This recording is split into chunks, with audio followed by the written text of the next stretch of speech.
Today our sum is solve d square y by dx square plus 4 into dy by dx plus 3y is equal to e power of 2x. ఇక్కడ queue value e power of 2x ఉంది, అంటే ఇది method 1లో ఉండే some.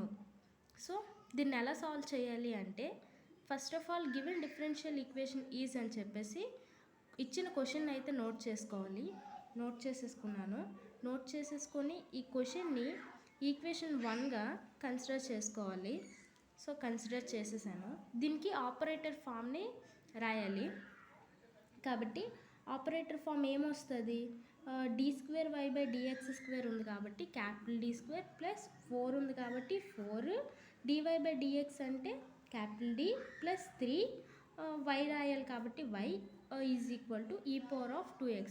అంటే ఇప్పుడు d by dx value capital D కాబట్టి d square by dx square capital D square plus 4 into d by dx value capital D plus 3 into why.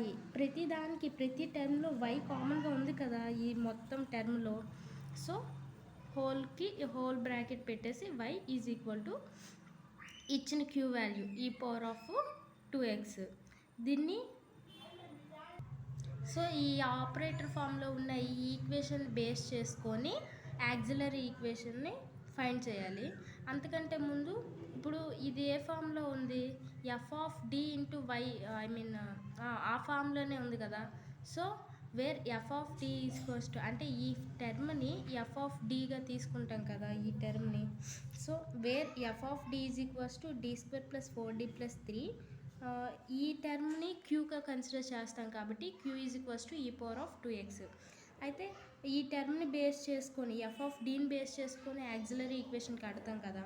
So auxiliary equation F of M is equals to 0, M square plus 4m plus 3 is equal to 0. Factors, ఇప్పుడు factors అంటే ఎలా కట్టాలి ఈ square ఈక్వేషన్కి, ఎమ్ square అంటే ఈ first term ఈ second term ఈ రెండు టర్ములని మల్టిప్లేట్ చేస్తే, అంటే ఈ టర్మ్ని ఈ మిడిల్ టర్మ్ని డివైడ్ చేసినప్పుడు, ఫర్ ఎగ్జాంపుల్ ఈ ఈక్వేషన్ ఎలా ఉంది, క్వాడ్రాటిక్ ఈక్వేషన్ ఇన్ ఎమ్లో ఉంది. నార్మల్గా అయితే మనం రూట్స్ కట్టాలంటే ఆ ఈక్వేషన్ ఎట్లా ఉంటుంది, ఎక్సెల్లో కానీ వైలో కానీ ఉంటుంది. ఎలా అంటే ఏ స్క్వేర్, ఇప్పుడు ఇది ఎమ్లో ఉంది కాబట్టి ఎమ్లోనే తీసుకుందాం. A m square plus b m plus c is equals to 0గా తీసుకుంటే దీనికి రూట్స్ ఎలా కడతాము,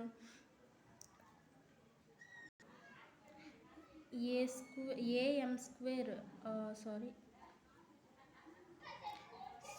స్క్వేర్ ప్లస్ ఈ టర్మ్ని డివైడ్ చేస్తాం 2 పార్ట్స్గా. For example b1 plus b2 అని తీసుకుంటే, ఈ b1 ప్లస్ అనే కాదు, b1 మైనస్ b2 అయినా అవ్వచ్చు.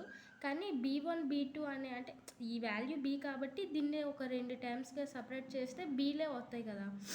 And constant plus c is equals to 0.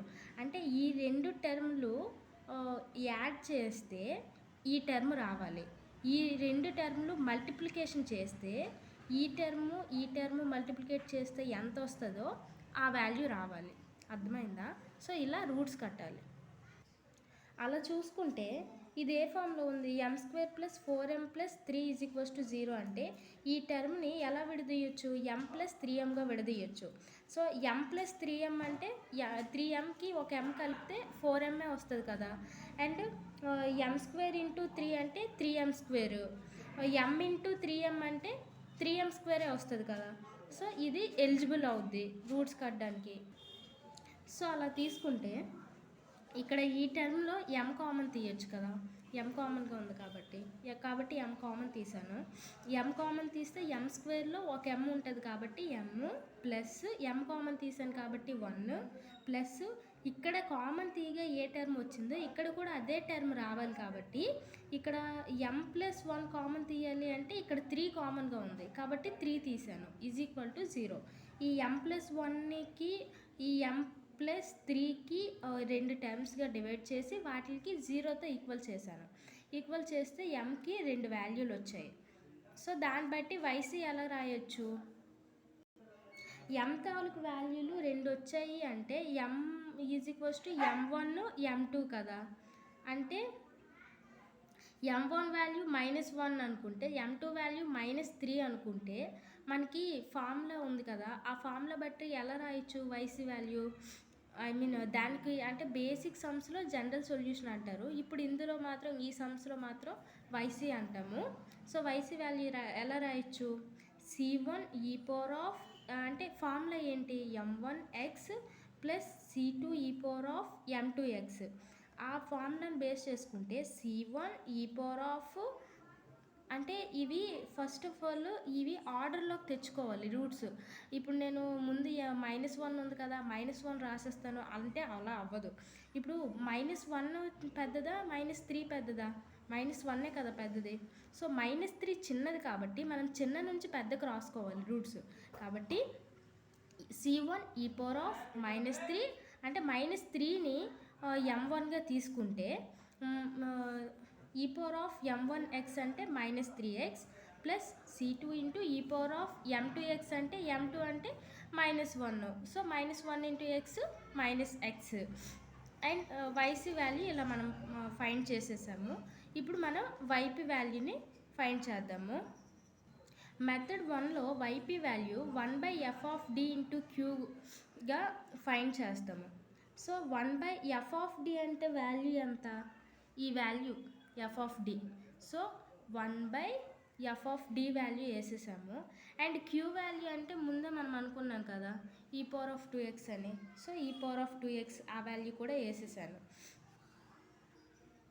e power of 2x అంటే e పవర్ ఆఫ్ ax ఫామ్లో ఉంది.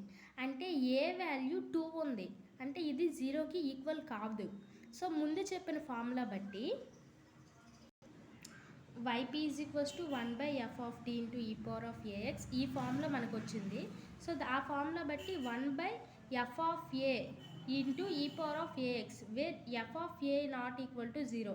మనకి e పవర్ ఆఫ్ ax అంటే e పవర్ ఆఫ్ ax ప్లేస్లో e పవర్ ఆఫ్ 2x ఉంది, అంటే a ప్లేస్లో 2 ఉంది.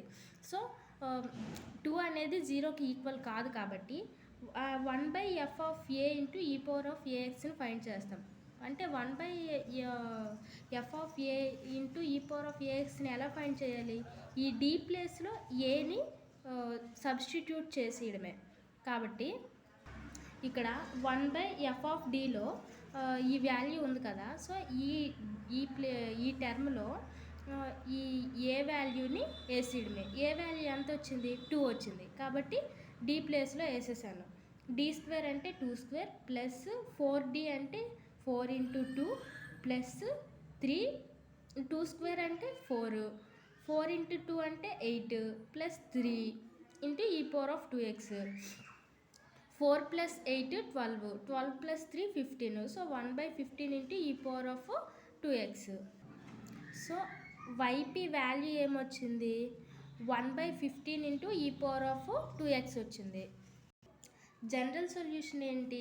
The general solution of equation 1 is y is equals to y c వాల్యూని వైపీ వాల్యూని యాడ్ చేసేయడమే.